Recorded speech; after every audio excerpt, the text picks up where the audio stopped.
ओंकारं बिंदु संयुक्तं नित्यं ध्यायन्ति योगिनः कामदं मोक्षदं चैव ओंकाराय नमो नमः। अविरल सदगन होगा प्रचाली सकल भूतल कलंका मुनि विरूपासी तीर्था सरस्वती हरतु न दूरित अज्ञानतिमिरान्धानां ज्ञानाञ्जन शलाकया चक्षुरुन्मीलितं येन तस्मै श्री गुरुवे नमः। श्री परम गुरुवे नमः। परम्पराचार्य गुरुभ्यो नमः। सकल कलुषविध्वंसकं श्रेषां परिवर्तकं धर्म संबंधकं भवजीवमन प्रतिबोधकारकं पुण्य प्रकाश पापणासमितं शास्त्रं श्री पद्म पुराण ग्रंथ पद्म पुराण नाम देव मूल ग्रंथ करता है श्री सर्वज्ञ देवास्तव उत्तर ग्रंथ करता है श्री गंधर देवा प्रति गंधर देवा तेषां वचन सार्थमासाद्य श्रीमद पद्म रविसेनाचार्येण विरचितमिदं शास्त्रं श्रोतारः सावधानतया शृण्वन्तु। मंगलम भगवान वीरो मंगलम गौतमो गणि मंगलम कुंद कुंदादो जैन धर्मोस्तु मंगलम सर्वमंगल मंगल्यम सर्वकल्याणकारकम प्रधानम सर्वधर्मानां जैनम जयतु शासनम जैनम जयतु शासनम जैनम जयतु शासनम।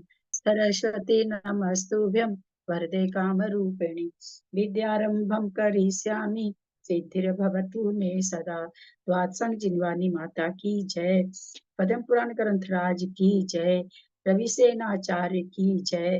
पन्नालाल जी साहित्यकार की जय। अढ़ाई दीप में विराजमान सभी आचार्य उपाध्याय सर्व साधु के चरणों में नमोस्तु नमोस्तु नमोस्तु। सभी आरिका माता जी के चरणों में वंदामि वंदामि वंदामि। सभी चुलक चुलिका एलक के चरणों में इच्छामि इच्छामि इच्छामि। सभी प्रतिमाधारी के चरणों में अंजना जी के चरणों में वंदना वंदना वंदना। ग्रुप में विराजमान पूज्यजनों का सादर चरण स्पर्श सभी से सादर जय जिनेन्द्र। सिद्धं संपूर्ण भव्यार्थम सिद्धे कारणम उत्तमम प्रशस्त दर्शन ज्ञान चारित्र प्रतिपादन सुरेंद्र मुक्त अश्लिष्ट पद पदमांसु केसरम प्रणमामि महावीरम लोक तृतीय मंगल प्रणमामि महावीरम लोक तृतीय मंगल प्रणमामि महावीरम लोक तृतीय मंगलम। बोलो महावीर भगवान की जय। उनको आने में थोड़ी सी देरी है, इसका साथ 50 क्या 70-80 श्लोक संस्कृत का बचा हुआ है ना, वो कर लेते हैं।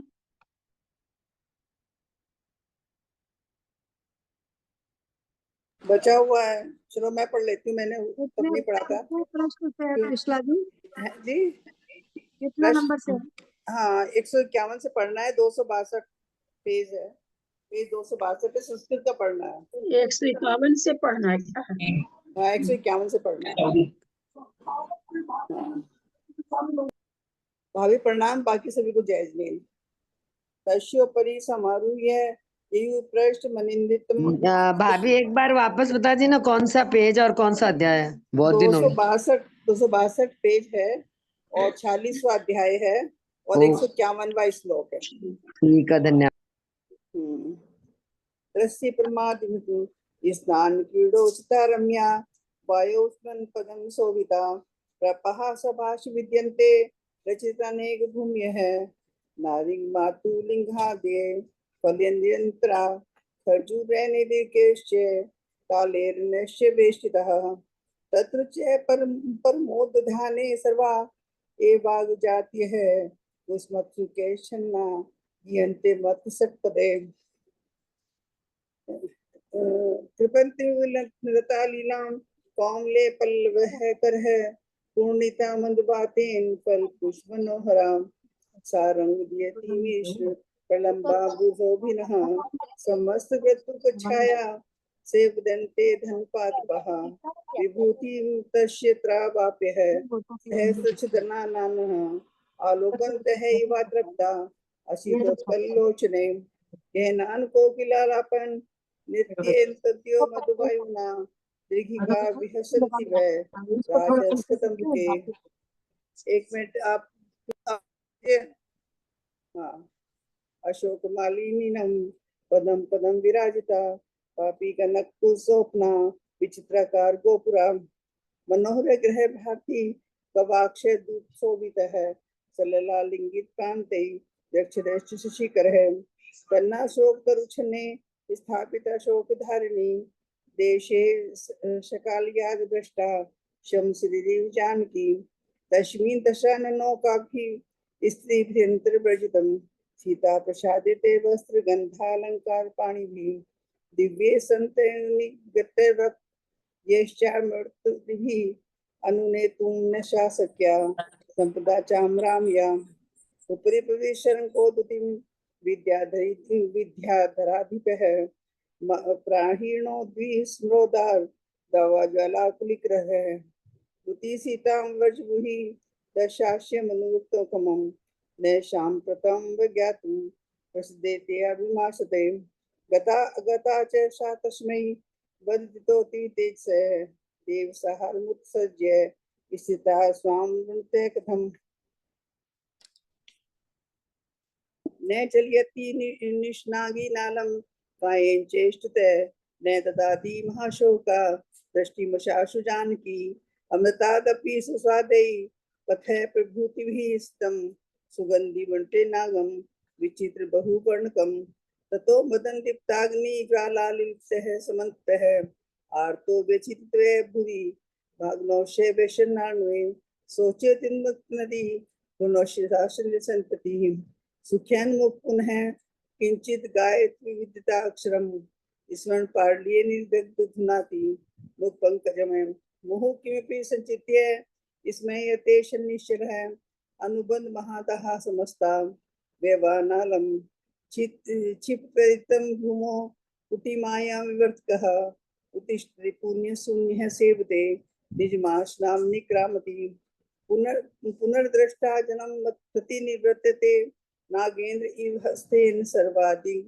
सुखकामिना आस्फाल्यति निशंख्य कृतिं कंपमान मनः स्मरण सीता मनोयाता आत्मनं पौरुषं विधिं निरपेक्ष रूपा लब्धुं साधु नेत्रः प्रवर्तते किंचिदाहतेः हुंकारशातिकजनेः तृष्णीमास्ते पुनः किं किमति शून्यं प्रभाषते सीता सीतेति कृत्वा श्यमुतानां सहस्ते मुहुः तिष्ठ्यत वाङ्मुखं भूयो नखेन विलिखन् महिं करेण हृदयं राष्ट्रिं बाहुर्मूर्ध्नि वीक्षते पुनर्मुजति हुंकारं तल्पं मुजति सेवते दधाति हृदय पदं पुनर्दुरं निश्यति मुहुः पठति श्रृंगार गगनागन वीक्षते हस्तं हस्तेन संस्पृश्य हन्ति पादेन मेटिनीं निश्वास दहन श्याम कृष्याधर मिक्ष्यते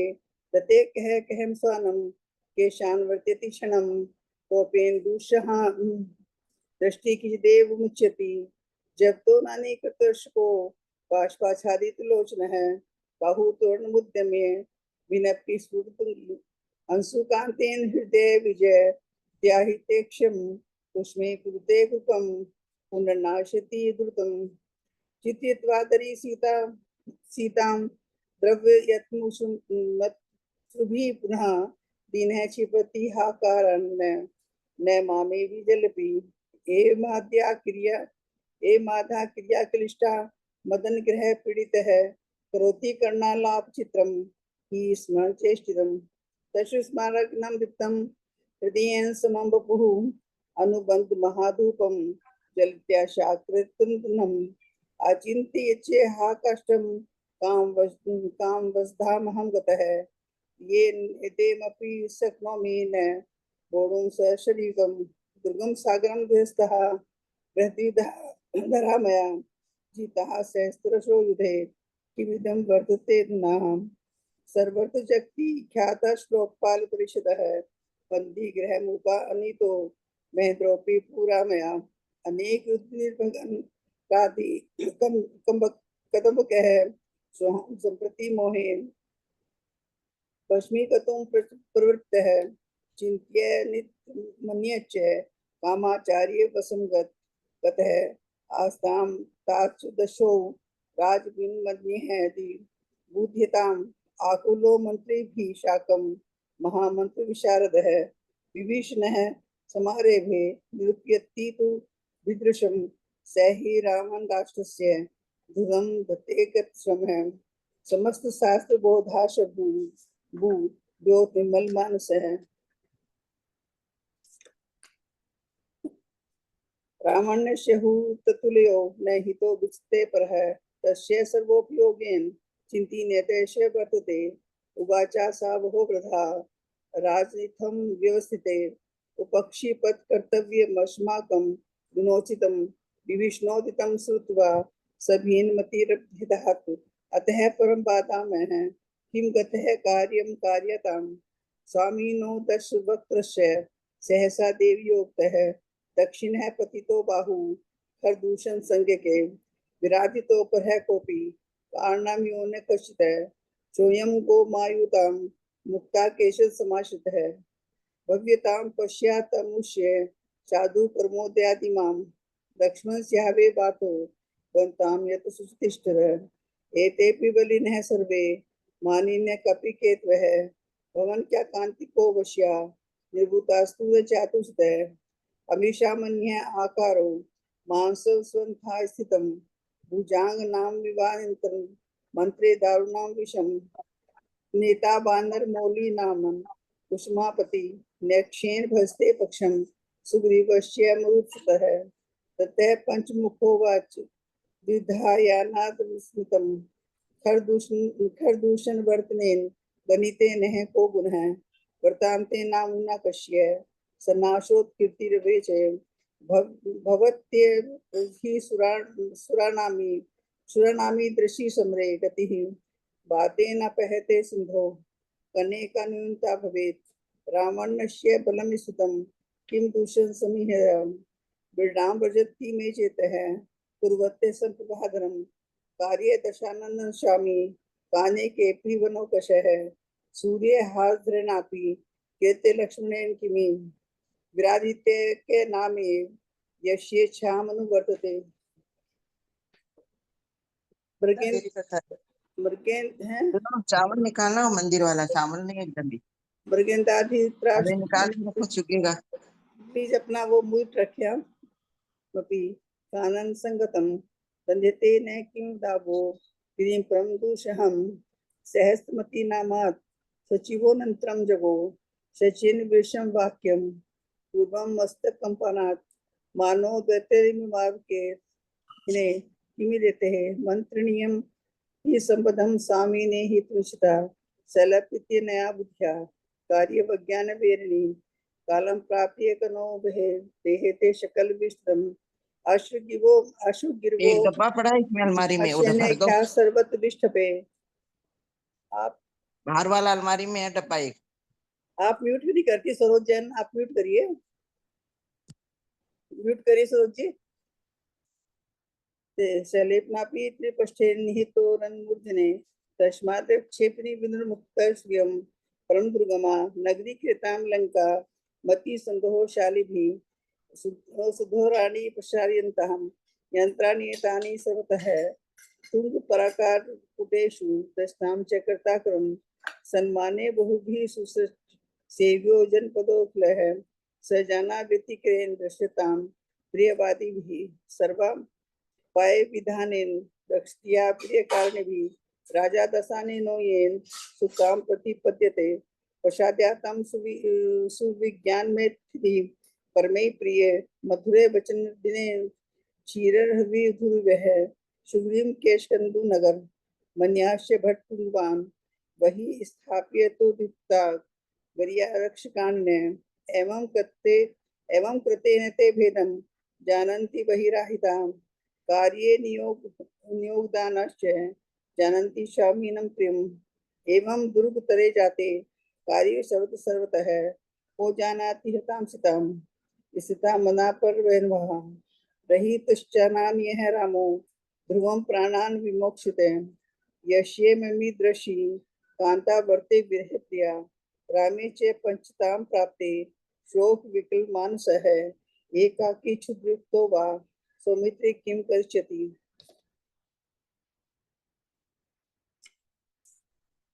अथवा राम शोकेन मरणं तस्य निशीशितं दीप प्रकाशयो यद्वतन्योः संगतं परम अपराध विधि मग्नः संभाषति के विराजितः सुग्रीवस्यापि वश्चन्तं श्रूयते लोकतः परमं मायां सुग्रीव संदेह कारणीं यश्च नाशयेत् 10 वक्त्रे सरस्य कोशो लोके भविष्यति तस्माच दुर्दुशंसितो सेनाथम भजते तराम योगाश्यम विभो वर्णम परिणामे स्वभाव है प्रकारे नामुना शत्रु नेता न्याश्चेष्यति दशाननिस्तो यत्नः क्रियतामत्र वस्तुनि एवं विमृतस्य विद्वांसः प्रबोधनयुत मानसः यथाश्रम निर्नियम जमुः कर्तव्य कर्तृ निश्चयः विष्णेन यंत्राद्येह सालो दुर्तरीकृतः विद्या मिश्र विचित्रा दीर्घा ग्रहणा कृतं किमिचिदिदमन समाप्त वाक्य निपेक्षम नाप्ति अर्थम फलति पुरुषजदिकं पुरुषेण देवोपेतं पुष्करणं कारणं निष्ठ संगे तस्माद् व्यव्याः कुरुतवर्तनं सर्वहेतु प्रसादे राजन कर्मण्युदय संयम से माने जनानां नानाकारं कुशल वचनं न विश्यते चेतः युक्ता तस्मात् स्थिति मनुनयन कर्म सूर्योत्प्रशस्त है भूयो येन प्रति अभि शोभरूपो न कष्टः इत्यासे रविसेनाचार्य प्रोक्ते पद्म पुराणे माया प्रकाराभिधानं नाम 64 पर्वः। जय भाभी प्रणाम। भाई सबको जय जैन, बाकी सभी को जय जैन। जय जैन सभी को।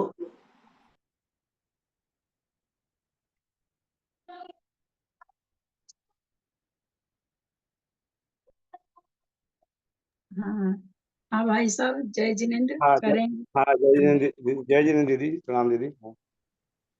शुरू करते हैं आज का 46वें पर्व का रिवीजन आरंभ करते हैं।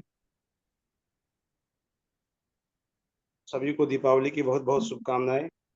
सभी श्रोताओं को सादर जय जिनेंद्र। हम लोगों ने पिछले पर्व में पढ़ा था कि सीता का हरण राम ने कर लिया है और वह उसे विमान में बैठा कर ले जा रहा है।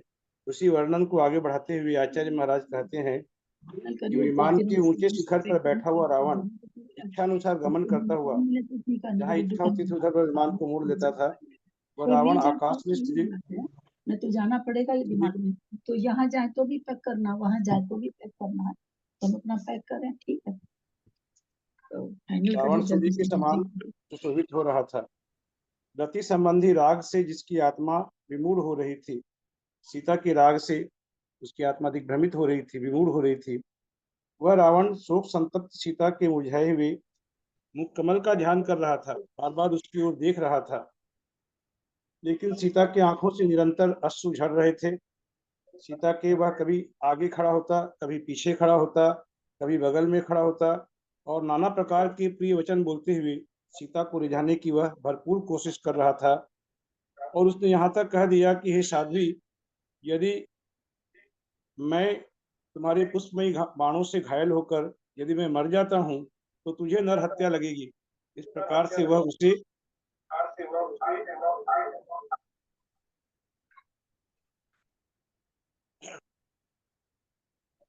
उसे भावावेश में लाने की कोशिश करने लगा और कह रहा था कि हे सुंदरी, यदि तेरा यह मुखारविंद क्रोध सहित होने पर भी सुशोभित हो रहा है, यद्यपि तू क्रोध में है, काफी क्रोध में है, लेकिन जो सुंदर होते हैं वह चाहे क्रोध में हो या दुख में हो या किसी भी भाव में हो, सुंदर चेहरा सुंदर ही लगता है। तो तू क्रोध में भी बहुत सुंदर लग रही है। एक बार मेरे ऊपर नजर डालो, तुम्हारे चक्षु रूपी कांति रूपी के जल से नहाने से मेरा सब श्रम दूर हो जाएगा। वह उसे अनुनय कर रहा है, विनय कर रहा है कि एक बार मेरे ऊपर दृष्टिपात कर लो, मुझे देख लो कि मैं कैसा हूँ। ऐसा वह कह रहा है। यदि दृष्टि का प्रसाद नहीं करती हो, आंख उठाकर भी मेरी ओर नहीं देखती हो, यदि तुम्हें ऐसा ही है कि आंख उठाकर मुझे देखना तुझे यदि गवारा लगता है, तो अपने चरण कमलों के प्रहार से ही मुझे कृतकृत्य कर दो। इस प्रकार वह रावण हर स्तर पर वह झुक गया था और वह उसे मनाने की भरपूर कोशिश कर रहा है। लेकिन सीता रावण के इस प्रकार कहने पर पीठ देकर बैठी हुई थी और उसने अपने और रावण के बीच में तृण रख दिया, एक छोटा सा तृण रख दिया ताकि एक दीवार जैसे बन जाए कि वह रावण उसने एक सीमा रेखा बना ली वहां पर और क्रोध से कहने लगी कि हे नीच पुरुष, हट, मेरे अंगों को तू स्पर्श मत कर, इस प्रकार की वाणी तू मत कर, यह तेरी चेष्टा पाप रूप है। इस प्रकार की जो चेष्टा करता है तू, यह आयु को कम करने वाली है, नरक का कारण है, अपकीर्ति को करने वाली है। तू जो परिस्त्री की इच्छा कर रहा है, तू महादुख को प्राप्त होगा तथा भस्म से आच्छादित अग्नि के समान पश्चाताप से तेरा समस्त शरीर व्याप्त होगा। फिर सीता कहती है कि तुझे धर्म का उपदेश देना व्यर्थ है। सीता यद्यपि उसे समझाने की कोशिश भी कर रही है और साथ ही साथ यह भी कहती है कि तेरे जैसे व्यक्ति को धर्म का उपदेश देना व्यर्थ है, उसी प्रकार व्यर्थ है जिस प्रकार अंधे के सामने नृत्य के हाव भाव दिखाना व्यर्थ होता है। वह नृत्य की भाव भंगिमाओं को अंधा व्यक्ति नहीं समझ पाता।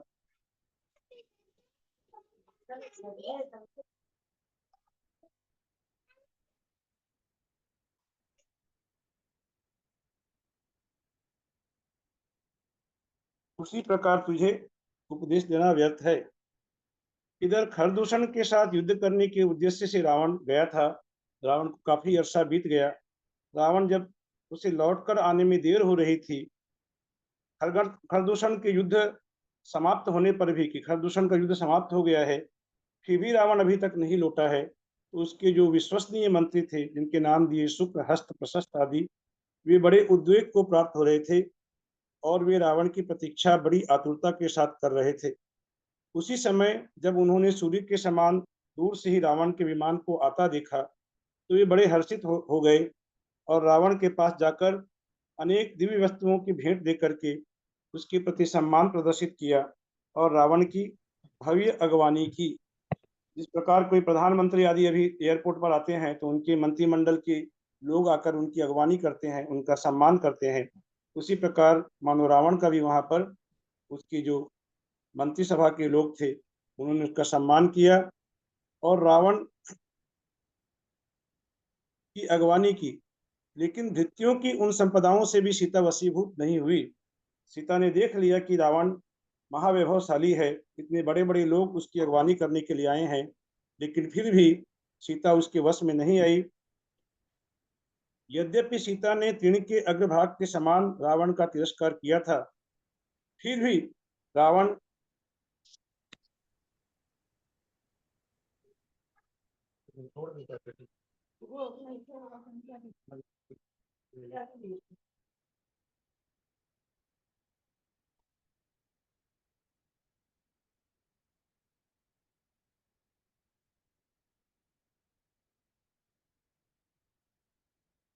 रावण उसे 10 अंगुलियों से सहित अंजलि सर पर रखकर सीता को बार बार नमस्कार करता था। ऐसा महाप्रतापी रावण इस प्रकार झुक गया था, वह बार बार सीता को नमस्कार कर रहा था।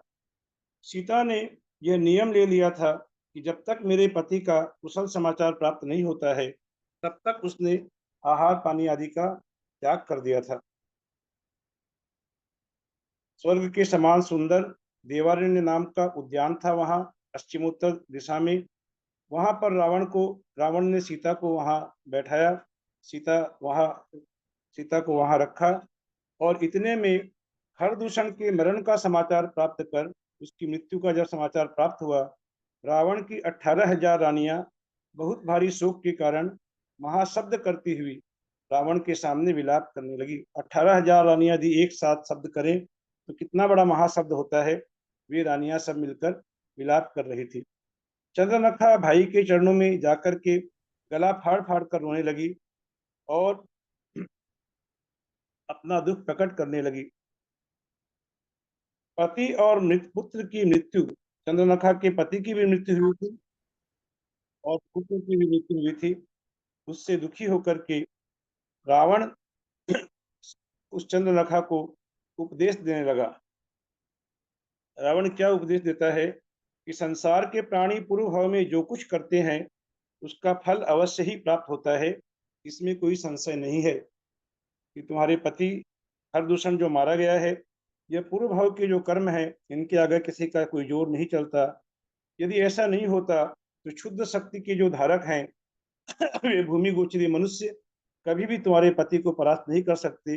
लेकिन यह होनहार का खेल है, ऐसा ही पूर्व कर्मों का नियोग था। मैंने यह सब पूर्व भाव में संचित किया था, उसी का यह न्यायगत फल प्राप्त हुआ है। ऐसा जानकर मनुष्य को शोक करना उचित नहीं है। क्योंकि जब तक मृत्यु का समय नहीं आता तब तक वज्र से आहत होने पर भी कोई नहीं मरता है, लेकिन जब मृत्यु का समय आ जाता है तो अमृत भी जीव के लिए विष के समान हो जाता है। इस प्रकार रावण उपदेश देते हुए अपनी बहन को आश्वस्त करने लगा और उसने यह आश्वासन दिया कि रावण को मारने वाला जहां भी है उसे मैं छोड़ूंगा नहीं। यह भी कहकर उसे आश्वस्त किया और रावण आदर की प्रतीक्षा किए बिना ही सैया पर जा पड़ा। इस प्रकार बहन को वहां से विदा करके रावण सैया पर जा पड़ा, क्योंकि उसके चित्त में तो चिता ही समाई हुई थी। वह अनेक प्रकार की विक्षिप्त चेष्टाएं करने लगा। ऐसे समय में मंदोदरी बड़े आदर के साथ रावण के पास आई और बोली कि हे नाथ, क्या खरदूषण की मृत्यु से आप आकुलता को धारण कर रहे हैं? आप में इतनी आकुलता किस बात की है? आपके बहनोई जो मारा गया है उसके लिए क्या आप शोक कर रहे हैं? लेकिन आप जैसे सूरवीरों को बड़ी बड़ी आपत्तियों में भी विषाद नहीं करना चाहिए, ऐसा हमने देखा है। तो आज आप खरदूषण के प्रति शोक क्यों कर रहे हैं? मंदोदरी याद दिलाती है राजा इंद्र के उस संग्राम की। राजा इंद्र की कथा हम लोगों ने पूर्व के पर्वों में पढ़ी है कि वह इंद्र नाम का एक महापराक्रमी राजा था, जो कि अपने आप को सचमुच का इंद्र ही मानता था। उसने इंद्र के समान ही अपनी सेना में, अपने दरबार में लोकपाल आदि की व्यवस्था कर रखी थी और वह बहुत बड़ा पराक्रमी था, अपने को इंद्र ही मानता था। उस इंद्र के संग्राम में सीमाली आदि अनेक राजा जो कि तुम्हारे बंधुजन थे, वे क्षय को प्राप्त हुए। तो याद दिला रही है कि सीमाली आदि राजा, जो सीमाली रावण का चाचा लगता था रिश्ते में, ये सब हम लोग पढ़ चुके हैं। माली, सीमाली आदि सब की कथा पहले आ चुकी है। तो वह जब क्षय को प्राप्त हुए थे तब तुमने शोक नहीं किया था, और आज तुम इतना बड़ा शोक क्यों कर रहे हो? आप इसका मुझे कारण बताइए।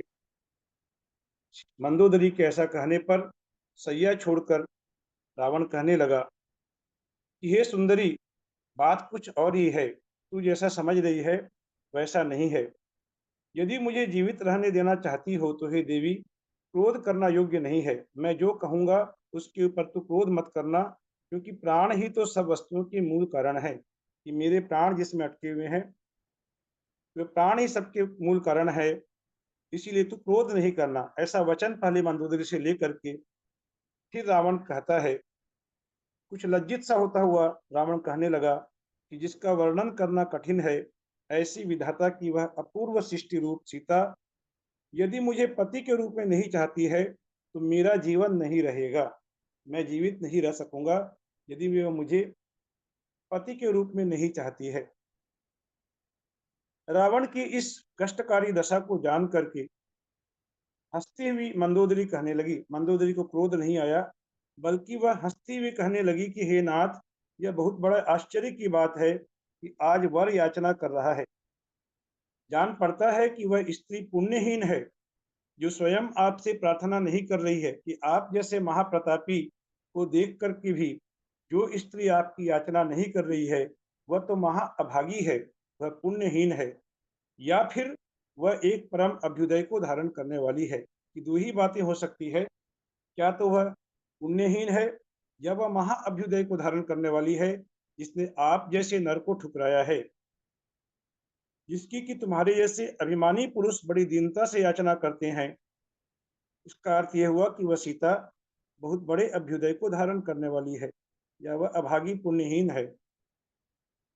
रावण ने कहा कि हे देवी, मैं जिस कारण से उस सर्वांग सुंदरी को जबरदस्ती ग्रहण नहीं करता हूँ, इसमें निवेदन करने योग्य क्या कारण है? किस लिए मैं उसके साथ में शक्ति का प्रयोग नहीं कर रहा हूँ? रावण चाहता तो उसे सीता का चील हरण कर सकता था, लेकिन वह अपनी बात कहता है कि अनंत वीर भगवान के सामने मैंने इस प्रकार का एक व्रत लिया था कि जो स्त्री मुझे नहीं चाहेगी उसके साथ मैं बल प्रयोग नहीं करूंगा। ऐसा नियम जो पहले भी हम लोग पढ़ चुके हैं, यह 14वें पर्व में यह इस बात का वर्णन आया है कि धर्मरथ मुनिराज ने जब राजा से कहा, रावण से कहा कि इतने लोग नियम ले रहे हैं यहाँ पर इस धर्म सभा में भगवान के सामने, तो तू भी अपनी शक्ति और सामर्थ्य के अनुसार कुछ नियम ले। तो रावण बड़े ही असमंजस में पड़ गया था कि क्या नियम लिया जाए, जिससे कि मैं पालन कर सका हूँ। बहुत सोच विचार करके रावण ने यह नियम लिया था कि जो स्त्री मुझे नहीं चाहेगी मैं उसके साथ बल प्रयोग नहीं करूंगा, क्योंकि रावण को यह अभिमान था कि मैं इतना बड़ा प्रतापी राजा हूँ, इतना सुंदर हूँ, मुझे कोई स्त्री नहीं चाहेगी, ऐसा हो ही नहीं सकता। तो रावण कहता है मंदोदरी से कि हे देवी, मैं उस मनोहरांगी को स्वयं नहीं ग्रहण करता हूँ, क्योंकि राजा एक बार ही कहते हैं, अन्यथा बहुत बड़ी बाधा आ पड़ती है। इसलिए अब जब तक मैं प्राण नहीं छोड़ता हूँ तब तक तुम सीता को प्रसन्न करो, यह तुम्हारा कर्तव्य है, ताकि तुम्हारे सुहाग की रक्षा हो सके, अन्यथा मेरा बचना मुश्किल है। रावण को इस प्रकार दीनहीन अवस्था में देख करके मंदोदरी को हृदय में बहुत दया उत्पन्न हुई और मंदोदरी कहने लगी कि हे नाथ, यह तो बहुत ही छोटी बात है, मैं अभी जाकर के उस सीता को वश में करती हूँ। ऐसा कहती हुई मंदोदरी रावण की 18,000 मानवती स्त्रियों को लेकर उनके साथ साथ चली। वे स्त्रियां भी मंदोदरी के पीछे पीछे चलने लगी और जाकर के उनका उद्देश्य क्या था जाने का, कि सीता को वश में किया जाए। इस प्रकार 18,000 रानियों के विशाल समूह से लेकर के सीता पर दबाव डालने की कोशिश की गई कि तुझे रावण के वश में तुम्हें आ जाना चाहिए। जाकर वह क्या कहती है, मंदोदरी उससे कहती है कि हे सुंदरी, हर्ष के स्थान में विषाद क्यों कर रही हो? क्योंकि सीता तो लगातार रुदन ही कर रही थी, वहां पर वह मन ही मन रो रही थी। तो वह कहती है, हर्ष के स्थान पर विषाद क्यों कर रही हो? तुम्हें तो हर्ष होना चाहिए। वह स्त्री तीनों लोकों में धन्य है, जिसका कि रावण पति है, जो समस्त विद्याधरों का अधिपति है, जिसने इंद्र जैसे महापराक्रमी को भी पराजित कर दिया था, जो अपने आप को स्वयं वास्तव का इंद्र समझता था, ऐसे राजा को भी जिसने पराजित कर दिया है, उसे तुम पति रूप से क्यों नहीं चाहती हो? तुम्हारा पति कोई निर्धन भूमि गोचरी मनुष्य है, जिसके लिए तुम इतना दुखी हो रही हो। अपने लिए महासुख के साधन भूत कार्य के करने वाले को कोई दोष नहीं है। इस प्रकार मेरे द्वारा कहे हुए वचन यदि तुम स्वीकार नहीं करती हो तो फिर तुम्हारी जो दशा होगी वह तुम्हारे शत्रुओं को प्राप्त हो। बहुत ही चतुराई के साथ मंदोदरी पहले तो रावण के वैभव को प्रकट करती है, कितना वैभवशाली राजा है, तो तुम्हारा बहुत बड़ा अहोभाग्य है, तुम उसे अपने पति रूप में क्यों नहीं स्वीकार करती हो। और साथ ही साथ उसे धमकी भी दे रही है कि तुम्हारी जो दशा होगी वह तुम्हारे दुश्मनों को प्राप्त हो। रावण बहुत ही बलवान है, शत्रुओं से रहित है, रावण का कोई शत्रु नहीं है, वह इतना प्रतापी है। प्रार्थना भंग करने पर वह काम पीड़ित हो क्रोध को प्राप्त हो जाएगा। अभी तो वह प्रार्थना कर रहा है और जब उसे क्रोध आ जाएगा तब फिर तुम्हारी दशा बहुत ही शोचनीय हो जाएगी। जिन राम लक्ष्मण नाम के जो पुरुष हैं, जिनके ऊपर तुम इतना भरोसा कर रही हो, रावण यदि कुपित हो जाएगा तो वे दोनों बचेंगे भी या नहीं, इसका भी संदेह है, क्योंकि रावण की आंधी में वे तो तिनके के समान बिखर जाएंगे। इसलिए तुम शीघ्र ही विद्याधरों के अधिपति रावण को स्वीकार करो और परम ऐश्वर्य को प्राप्त हो। मंदोदरी के वचनों को सुनकर सीता कहती है, हे वनिते अर्थात हे स्त्री, वनिते अर्थात हे स्त्री, तुम्हारे ये वचन धर्म के विरुद्ध हैं। पतिव्रता स्त्रियों के मुख से ऐसे वचन नहीं निकल सकते कि एक स्त्री ही स्त्री के मन की दशा को जान सकती है, कि मेरे मन की दशा को तुम स्त्री होकर के भी तुम नहीं समझ पा रही हो और इस प्रकार की अधर्म युक्त वाक्यों का प्रयोग कर रही हो, यह तुम्हारे लिए उचित नहीं है। तुम लोग चाहे मुझे छेद डालो या भेद डालो या नष्ट कर दो, अपने भर्ता के सिवाय अन्य किसी पुरुष को मन में भी नहीं ला सकती हूँ। तो उसे स्वीकार करने की बात तो दूर रही, उसके वश में आने की बात तो दूर रही, मैं एक शीलवती स्त्री हूँ और शीलवती स्त्री अन्य पुरुष को मन में भी नहीं ला सकती है। मन में भी यदि लाती है तो उसके शील व्रत का हरण होता है। इसलिए मैं संक्षेप में इतना ही कहती हूँ कि तुम लोग जो कह रही हो वह मैं नहीं करूंगी, मैं नहीं करूंगी, मैं नहीं करूंगी, तुम्हें जो करना हो सो कर लो। प्रकार के वीरतापूर्ण शब्द सीता ने कहे और इसी बीच रावण स्वयं वहां आ पहुंचा। उसने भेजा तो था मंदोदरी को, लेकिन उसके का धैर्य नहीं रहा कि मंदोदरी जाकर क्या कर पाएगी नहीं कर पाएगी। वह आतुर था बहुत ज्यादा और वह अधीर होकर के उसी प्रकार वहां पहुंचा जिस प्रकार हाथी गंगा की धारा के पास पहुंचता है। अर्थात यहाँ हाथी कहा रावण को और गंगा की धारा की उपमा दी से दी सीता की उपमा दी। वह रावण स्वयं वहां पर आ पहुंचा और अत्यंत दयनीय वाणी में वह कहता है, रावण दीनहीन होकर कहता है कि हे देवी, भय को प्राप्त मत हो। हे सुंदरी, मैं तुम्हारा भक्त हूँ, मेरी प्रार्थना सुनो, प्रसन्न हो और मुझे उत्तम पति के रूप में स्वीकार करो। इतना कहते हुए रावण ने सीता को स्पर्श करने की कोशिश की। सीता ने हड़बड़ा कर कहा कि हरे पापी हृदय, हट, मेरे अंगों का स्पर्श मत कर। तब रावण कहता है कि हे देवी, क्रोध और अभिमान को छोड़ो, प्रसन्न हो और इंद्राणी के समान दिव्य भोगों की स्वामिनी बनो। तुम्हारे सामने भोग बिखरे पड़े हैं, तुम उन सबकी स्वामिनी बनो। सीता बहुत सुंदर उत्तर देती है।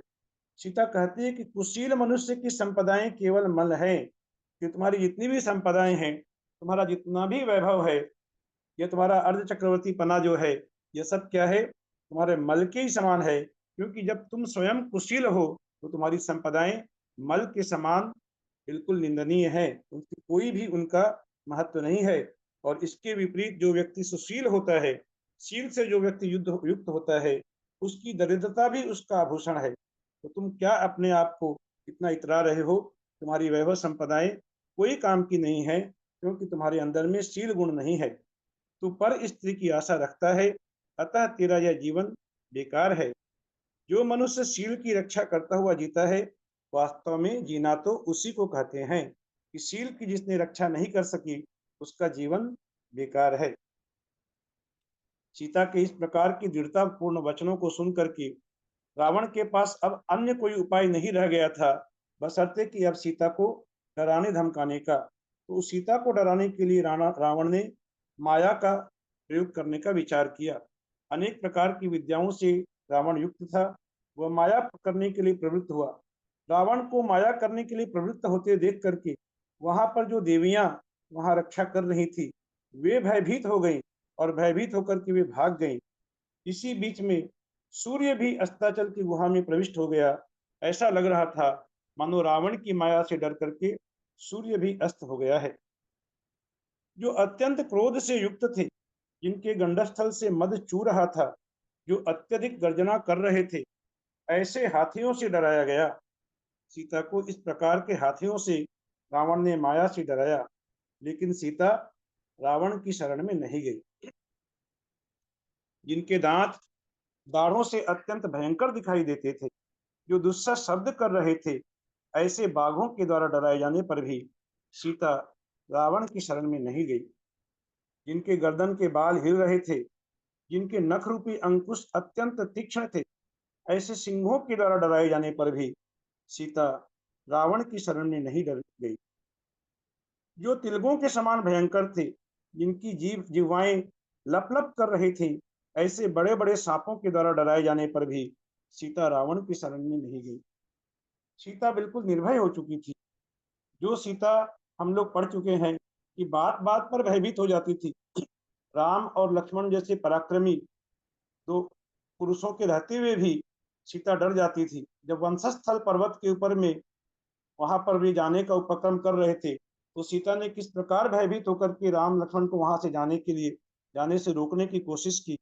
इस प्रकार के अनेक प्रसंग हम पढ़ चुके हैं। लेकिन वही सीता आज वहां से अनेक दूर, जहाँ पर राम लक्ष्मण अनेक दूर थे, और उन रावण की नगरी में आकर के, और 18,000 वहां पर रानियां थी, रावण थे, फिर भी सीता बिल्कुल तनिक भी भयभीत नहीं हो रही थी। और वह निर्भय होकर के वह रावण की शरण में नहीं गई, क्योंकि शील व्रत ही उसका भी एकमात्र उद्देश्य था कि अपने शील व्रत की रक्षा करना, उसे संभाल के रखना। और उसने सारे भय को त्याग करके वह अपने एकमात्र इस लक्ष्य की पूर्ति करने में ही वह उसका उपक्रम होने लगा। इस प्रकार रावण द्वारा अनेक प्रकार डराए जाने पर भी सीता रावण की शरण में नहीं गई। धीरे धीरे भय से मानो रात्रि व्यतीत हो गई और सुबह हो गई। जिन मंदिरों में शंख भेरी आदि का शब्द होने लगा, प्रभात होते ही बड़े बड़े महलों के द्वार संबंधी किवाड़ खुल गए, रात्रि संबंधी अंधकार नष्ट हो गया। ऐसे समय में जब प्रातः काल हुआ, तब विभीषण आदि जो रावण के प्रिय बंधु आदि थे, अनेक विभीषण के साथ अनेक लोग वहां पर आए। खरदूषण मारा गया था। खरदूषण रावण का, विभीषण का, उनका बहनोई था। अब वहां पर एक शोक सभा की तरह वहां पर आयोजन हुआ। सभी नीचे मुख की तरफ मुख करके बैठ गए और सबकी नेत्रों से अश्रु झरझर झर रहे थे, क्योंकि खरदूषण का वियोग हो गया था। ऐसे समय में विभीषण ने एक स्त्री का हृदय विदारक शब्द सुना। हृदय विदीर्ण हो जाए इस प्रकार का शब्द सुना, और शब्द सुनते ही धर्मात्मा विभीषण कहने लगा कि यह कौन अपूर्व स्त्री करुण शब्द में रो रही है। जान पड़ता है कि मानो यह पति के साथ वियोग को प्राप्त हुई है। इस प्रकार विभीषण के जब शब्द राम सीता ने सुने, तो वहां पर उसे ज्ञात हुआ कि इन अधर्मियों की नगरी में एक कोई धर्मात्मा सज्जन पुरुष भी है। जब वो वहां पर विमान में उसने देखा, जब विमान से रावण उतरा, तो उसने देखा कि अनेक बड़े बड़े गण्यमान लोग रावण का स्वागत करने के लिए वहां पर आए हैं। तो उसी समय सीता ने सोच लिया कि यहाँ का जो राजा है, वह राजा ही जब इस प्रकार का अधर्मात्मा है, तो फिर यहाँ पर मैं किससे गुहार लगा सकती हूँ? कौन मेरी रक्षा करेगा? मेरी शरण में, मैं किसकी शरण में जा सकती हूँ? ऐसा उसने जान लिया था। लेकिन अभी विभीषण के शब्द सुन करके सीता की जो रुलाई है वह फूट पड़ी। अभी तक सीता मन मन में रो रही थी, अब सीता और जोर जोर से रोने लगी, क्योंकि सज्जन के आगे ही शोक बढ़ता है। सज्जन पुरुष का उसे सानिध्य प्राप्त हुआ, उसके वचनों का उसको सहारा मिला, तो वह सीता अपना परिचय देती हुई कहती है वहां विभीषण से कि मैं राजा जनक की पुत्री, भामंडल की बहन, राम की पत्नी और दशरथ की पुत्र वधु सीता हूँ। 4 प्रकार के परिचय दिए। जनक की पुत्री हूँ, भामंडल की बहन हूँ, राम की पत्नी हूँ और दशरथ की पुत्र वधु मैं सीता हूँ। मेरा भर्ता कुशल वार्ता लेने के लिए भाई के युद्ध में गया था, उसकी सहायता करने के लिए गया था। ऐसे समय में छिद्र को देखकर यह जो रावण है, यह मुझे हर कर ले गया है। इसने मुझे यहाँ पर यह रावण हर कर लाया है। विभीषण को जब इस बात का पता चला, विभीषण का चित्त अत्यंत कुपित हुआ, और विभीषण अपने भाई से कहता है रावण से कि हे भाई, आशी विष सूर्य सर्प की विष रूपी अग्नि के समान सब प्रकार से भय उत्पन्न करने वाली यह पर नारी तू मोहवश कहाँ से ले आया है? कि तेरा इस प्रकार का मोह कैसे जागृत हो गया है कि तू इस आशी विष सर्प की विष रूपी अग्नि के समान इस नारी को लेकर के यहाँ पर आया है? हे स्वामिन, अपने भाई को स्वामिन कहते हुए कहता है कि यद्यपि मैं बाल बुद्धि हूँ, आपके सामने मैं बहुत छोटा हूँ, फिर भी मेरी प्रार्थना पर आप ध्यान दीजिए, उसे श्रवण कीजिए कि वचन के विषय में आपने मुझ पर प्रसन्नता की है। ये मर्यादा के जानने में निपुण ये दिशाओं का समूह आपकी कीर्ति रूपी लताओं के जाल से व्याप्त हो रहा है। सारी 10 दिशाएं आपकी कीर्ति से गुंजायमान हो रही हैं। ऐसे समय में जो लज्जा उत्पन्न करने वाला आपने यह कार्य कैसे किया? यह घृणित कार्य है, और यह दोनों लोगों को नष्ट करने वाला कार्य है। यह लोक परलोक दोनों नष्ट हो जाएंगे ऐसा करने से। सब जगह सज्जनों से यह धिक धिक शब्द प्राप्त होता है, यह धिक्कार शब्द प्राप्त होता है कि वही सहृदय मनुष्य को हृदय की विदारण करने में समर्थ है। लोक निंदा विचारवान मनुष्य के हृदय को भेदन करने वाली है कि आप जैसे विचारवान मनुष्य इस लोक निंदा को कैसे सहन कर सकेंगे? आप तो मर्यादा को जानने वाले विद्याधरों के अधिपति हैं, फिर इस जलते हुए उल्मुख को अपने हृदय पर क्यों रख रहे हैं? उल्मुख को अर्थात अंगार को, जलते हुए अंगार को आप अपने हृदय पर क्यों रख रहे हैं? जो पाप बुद्ध मनुष्य पर स्त्रियों का सेवन करता है, वह विनय से उस तरह नरक में प्रवेश करता है जिस तरह की लोह का पिंड जल में प्रवेश करता है। लोह के पिंड को जल में प्रवेश करा दिया जाए तो वह सीधा जल के पेंदे में जाकर बैठ जाता है तल में। उसी प्रकार वह नरक में प्रवेश करता है, सीधा उल्टा गिरता है और फुटबॉल की तरह उछलता है। ये सब बातें हम लोग पढ़ चुके हैं। तो वह नरक में ही उसका प्रवेश होता है, ऐसा समझाने का प्रयास विभीषण रावण से उसने किया। लेकिन रावण हठ बुद्धि पर आ चुका था, वह कुतर्क करने लगा। रावण कुतर्क करते हुए क्या उत्तर देता है कि हे भाई, पृथ्वी पर ऐसा कौन सा पदार्थ है जिसका मैं स्वामी न हूँ? मैं तो पूरी पृथ्वी का स्वामी हूँ, तो यह सीता मेरे लिए एक परकीय वस्तु कैसे हुई? जब सब कुछ मेरा है तो सीता भी मेरी है, तो इसको मैं यदि हरण करके लाया हूँ तो इसमें कोई दोष नहीं है। इस प्रकार का वह जब कुतर्क देता है रावण, तब महानीतिज्ञ मारीच, उसकी मंत्रिसभा में मारीच भी था, वह मारीच कहता है। मारीच का भी वर्णन हम लोग पहले पढ़ चुके हैं। मारीच राजा मय का मंत्री था। मय अर्थात मंदोदरी के पिता का नाम था मय। उस मय का मंत्री था राजा ये मारीच, जो कि कालांतर से आगे जाकर के चलकर रावण की मंत्रिसभा में उसे स्थान प्राप्त हुआ। मारीच भी बहुत नीतिवान था। जो हम लोग रामायण और एक रामायण जो पढ़ते हैं, उत्तर पुराण के अंदर में मारीच का वहां पर वर्णन प्राप्त होता है कि वह मारीच जो है वही हिरण बन करके वहां गया था, मायावी हिरण बन करके, और उसी हिरण का पीछा करते करते राम काफी आगे तक बढ़ गए थे और रावण ने छिद्र पा करके वहां से सीता का हरण किया। ऐसा वर्णन भी अन्य रावण में प्राप्त होता है। तो वही मारीच अभी कहता है कि बुद्धिमान मनुष्य को सब तरह से प्रातःकाल उठकर विवेक पूर्वक अपने हित अहित का विचार करना चाहिए कि हम यदि बुद्धिमान हैं तो सुबह सुबह उठ करके हमारे लिए क्या हित है, क्या किसमें हमारा अहित है, इसका हमें विचार करना चाहिए। जब वह मारीच रावण को समझाने की कोशिश कर रहा था तो रावण सभा के क्षोभ को करता हुआ बीच में उठकर खड़ा हो गया और बड़ी बड़ी रिद्धियों और अश्वारूढ़ सामंतों से, घोड़ों से आरूढ़ सामंतों से घिरा हुआ रावण त्रिलोक मंडल नामक हाथी पर सवार हो गया। त्रिलोक मंडल हाथी का भी वर्णन पहले हम लोग पढ़ चुके हैं कि वह रावण को किस प्रकार से प्राप्त हुआ था। बहुत ही बलशाली हाथी था। उस हाथी पर वह सवार हो गया और शोक से व्याकुल सीता को पुष्पक विमान पर चढ़ाकर तथा आगे कर बड़े वैभव से नगरी की ओर चला। उन लोगों की बातों को उसने अनसुनी की, क्योंकि जहां पर कोई अच्छी बात का उत्तर देते नहीं बनता है तो व्यक्ति यही करता है, बीच में खड़ा होकर के वहां से पलायन कर जाता है। उसी प्रकार से मानो उस सभा से पलायन करते हुए रावण बीच में ही उठ करके चला गया और पुष्पक विमान में सीता को बैठाकर नगरी की ओर चला। अभी वह नगरी के बाहर बैठा था, अब वह नगरी की ओर पुष्पक विमान पर बैठाकर चला है। पुष्पक विमान का वर्णन भी पहले इसी कथा में, इसी पद्म पुराण में हम लोग पढ़ चुके हैं कि पुष्पक विमान रावण के पास था। बहुत ही दिव्य विमान था और यह विमान शायद उसे वैश्रवण से प्राप्त हुआ था। वैश्रवण जो रावण का मौसेरा भाई था, मुझे जहां तक याद आ रहा है, उसके साथ रावण का घोर संग्राम हुआ था और उससे उसने पुष्पक विमान प्राप्त किया था जो अभी रावण के अधीन में था। उस पर सीता को बैठाकर वह नगर की ओर चला। जोरदार लोग नारे लगा रहे थे। जब इतना बड़ा राजा कहीं जाता है तो उसके जो सेवक है वे पीछे पीछे चलते हैं।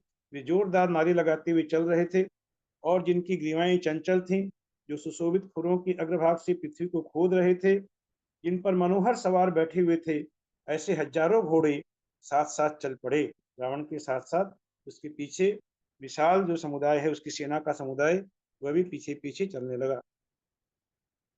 रावण इस प्रकार की अत्यंत सुंदर संपदाओं से घिरा हुआ था तो भी सीता उसे तुच्छ समझती थी। सीता के लिए उस रावण के वैभव का सीता के हृदय में कोई स्थान नहीं था। वो उसे तुच्छ समझती थी।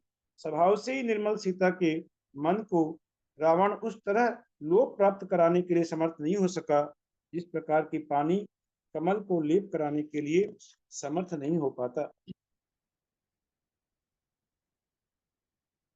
अब आगे वनों और उद्यानों का वर्णन आगे मिलता है कि जिसमें सब ओर से फूल फूल रहे थे, जो नाना प्रकार के वृक्ष और लताओं से युक्त था, जो नंदन वन के समान सुंदर था।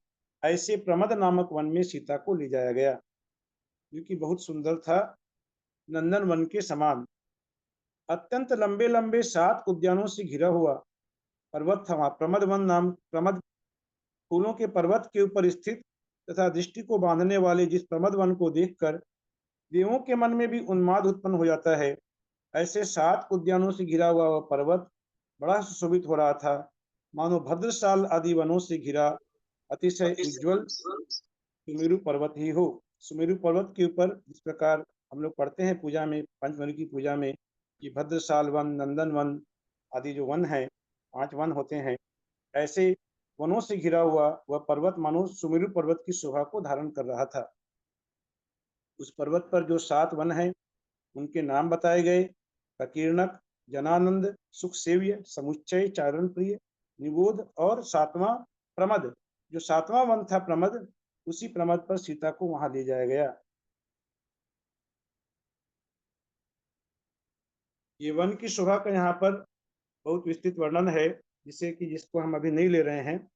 उसमें अंत में ये कहते हैं कि इस विषय में अधिक कहने से क्या, इतना ही बहुत है कि समस्त भोगों और उत्सवों को धारण करने वाला वह प्रमद नाम का उद्यान नंदन वन से भी अधिक सुंदर है।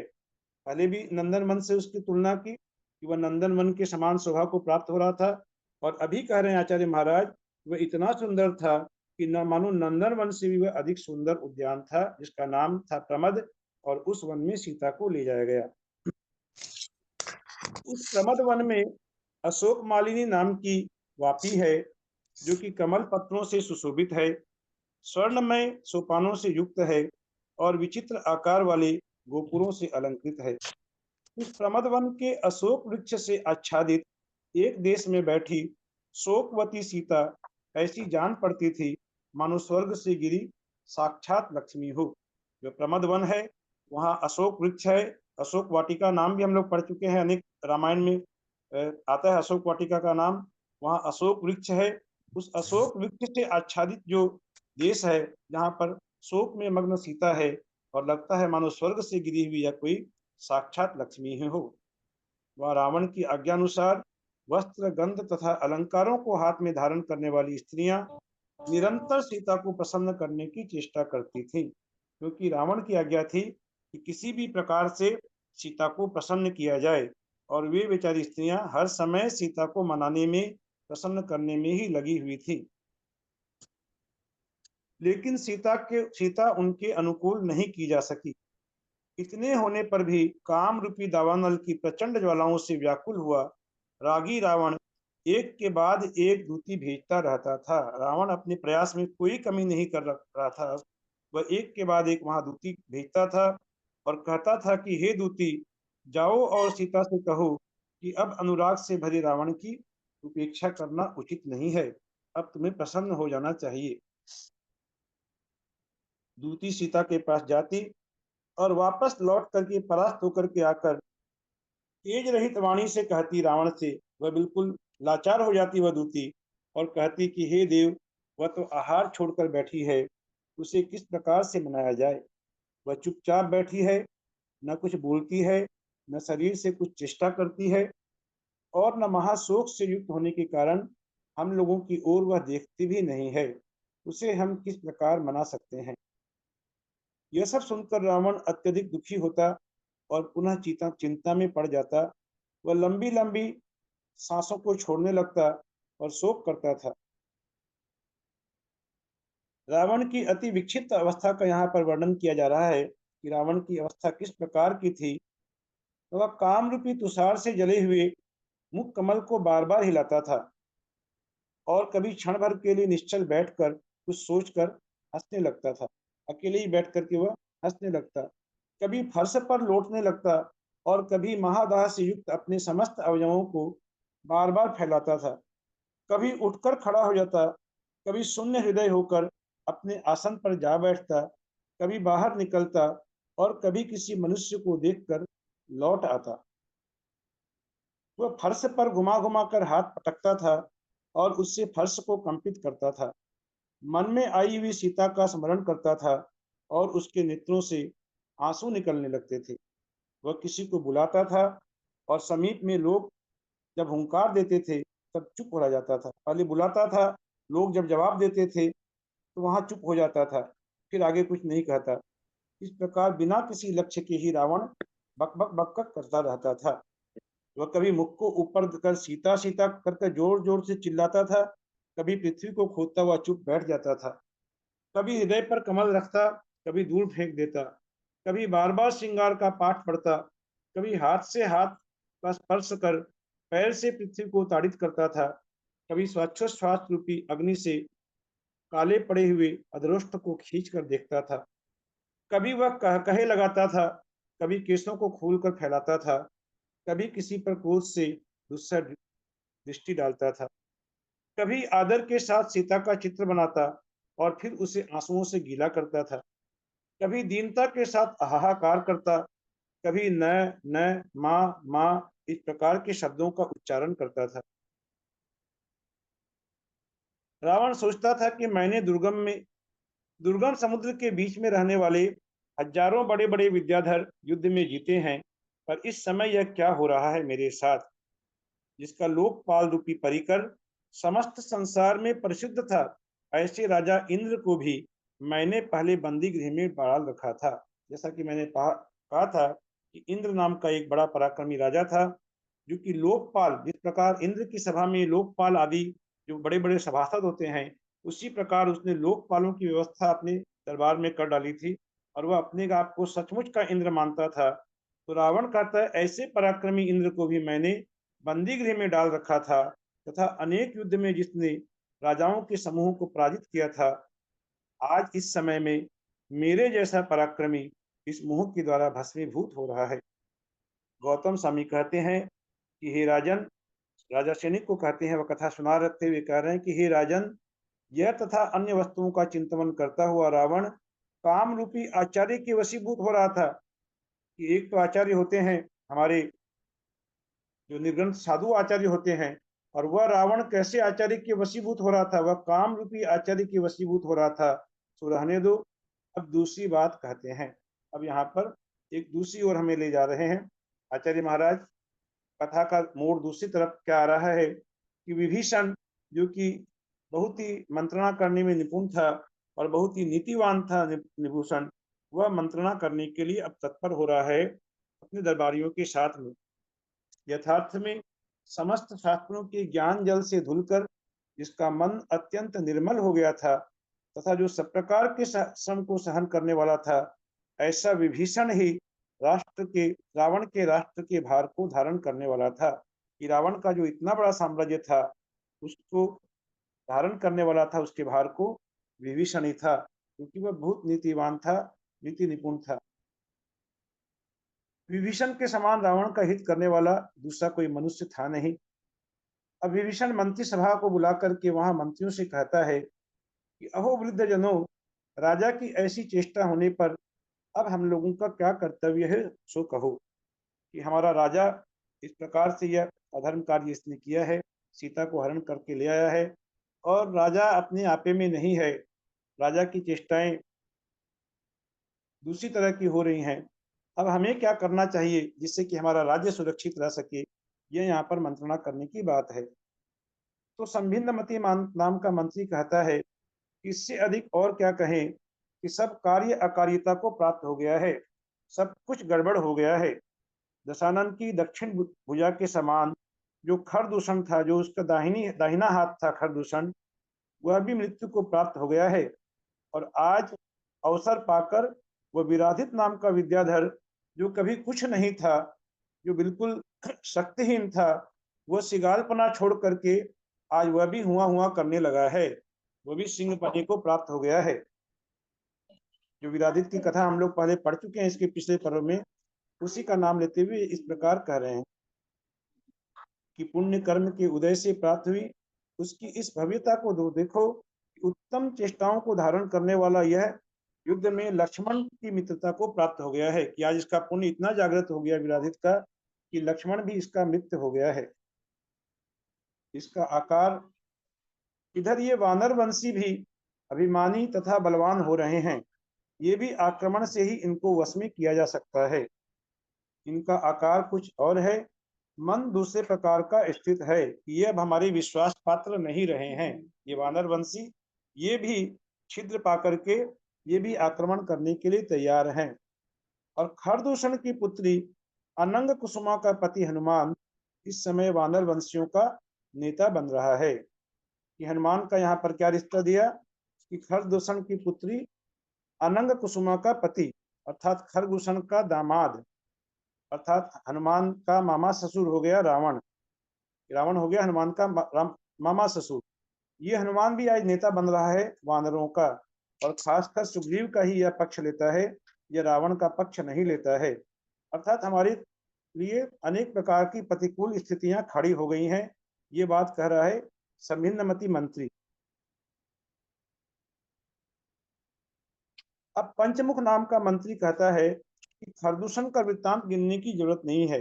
ये तो हम लोगों की वीरों की परंपरा चली आई है कि एक वीर जाते हैं दूसरे आते हैं। वीरों की यहाँ पर यह वसुंधरा वीरों से खाली नहीं हुई है, तो इसीलिए इसको लेकर के शूर वीरों की ऐसी गति होती ही है, इसे लेकर के कुछ चिंता करने की बात नहीं है। रावण का बल बहुत है। रावण बहुत ही बलशाली है, उसके दोष को देखने से क्या है, ऐसी बात सोचते हुए भी मेरे मन में लज्जा आती है कि एक खरदूषण के जाने से हम लोग कितना चिंतातुर हो गए हैं।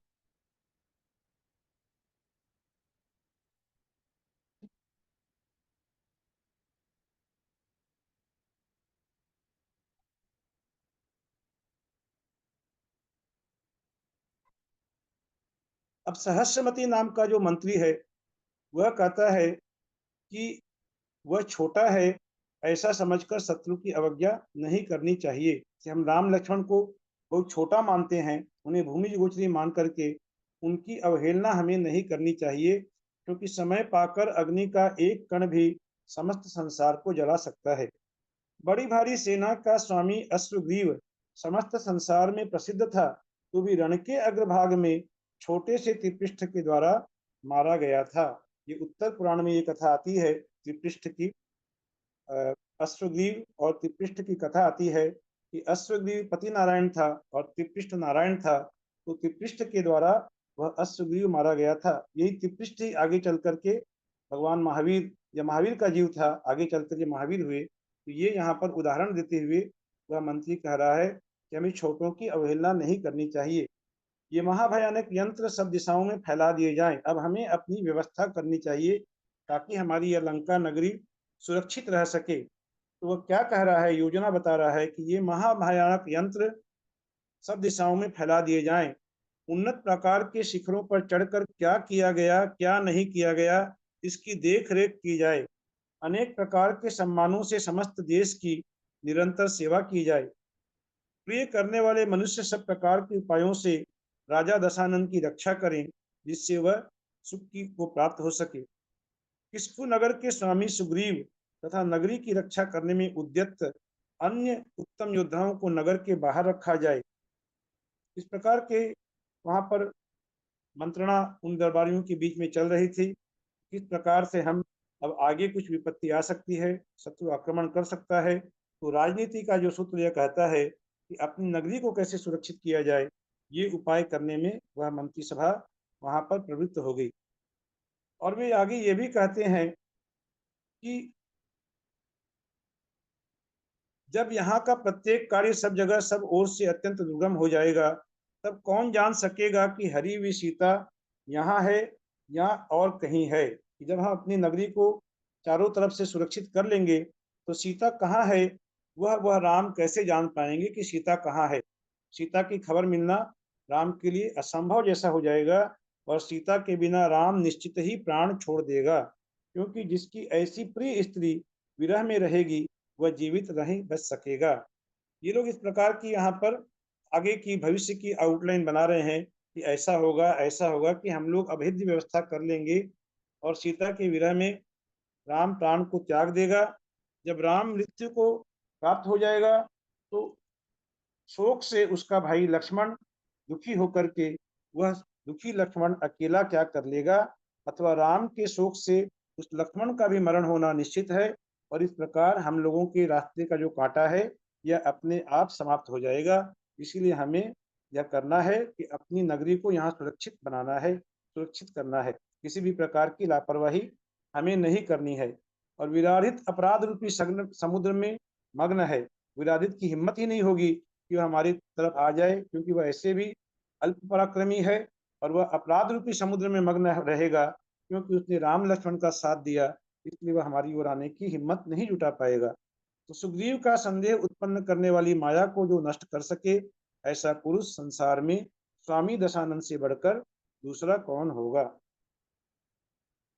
इस प्रकार विचार कर बुद्धिमान मंत्री करने योग्य कार्य का निश्चय कर हर्षित चित्त होते हुए अपने अपने घर को चले गए। उन्होंने सारी मंत्रणा को वहां पर मूर्त रूप दे दिया, क्या क्या कार्य उन्हें करना है, और विभीषण ने यंत्र आदि के द्वारा, उस समय भी यंत्र आदि का प्रचलन था, वह बहुत ही, उस समय में ऐसा नहीं है कि यंत्र आदि हमारे इसी समय है, उस समय भी थे, जो कि हमारे ग्रंथों में वर्णन प्राप्त होता है कि विभीषण ने यंत्र आदि के द्वारा कोट को अत्यंत दुर्गम कर दिया तथा नाना प्रकार की विद्याओं के द्वारा लंका को गह्वरों एवं पासों से युक्त कर दिया, एकदम उसे अभेद्य कर दिया कि वहां पर कोई तरह का छिद्र भी नहीं रह पाए, कोई उस लंका नगरी में प्रवेश नहीं कर सके।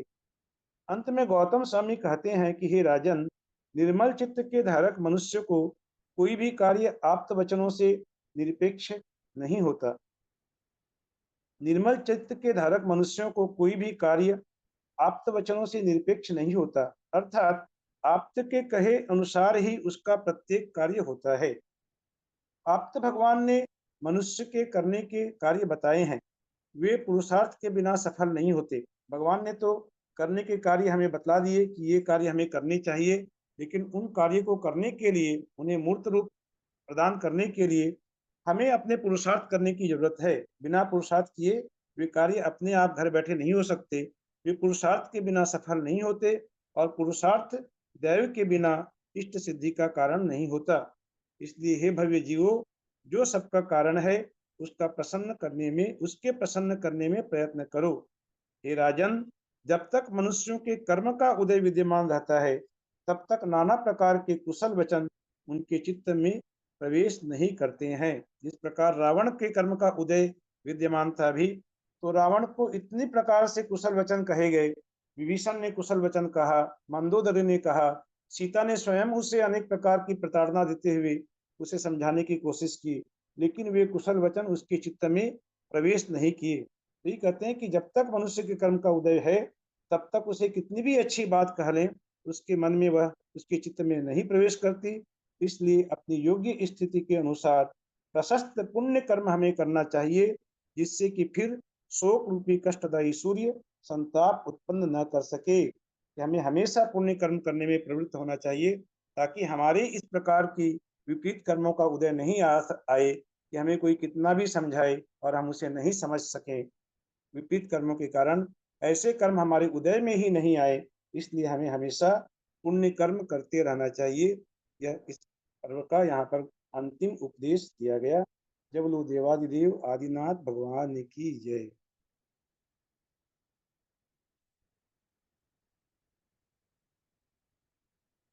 कितनी बड़ी समरी, एक सांस बोलना पड़ता है।